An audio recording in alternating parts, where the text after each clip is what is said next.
Thanks for joining us tonight. A pair of brothers convicted in a 1987 Brown County murder could be exonerated of the crime thanks to genetic testing. Online court records show David and Robert Bintz both had hearings today in Brown County about vacating their conviction. This after a report from the International Symposium on Human Identification.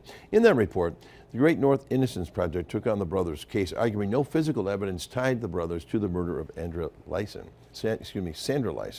She disappeared from what was then known as the Good Times Bar on Broadway Street on August 3rd of 1987. The bartender and a mother of two was found the next day, 30 miles away, and she had been beaten and sexually assaulted. Now the Great North Innocence Project says a recent genealogy test of DNA found at the crime scene did not match either of the brothers. Instead, it matched another man. According to the report, the man's body was exhumed in May of this year for further testing. The Department of Corrections online records show as of today, David Bintz has been discharged from sentence. His brother Robert's online records have not been updated, but show him at a minimum security prison here in Wisconsin. We will continue to follow and update this developing story.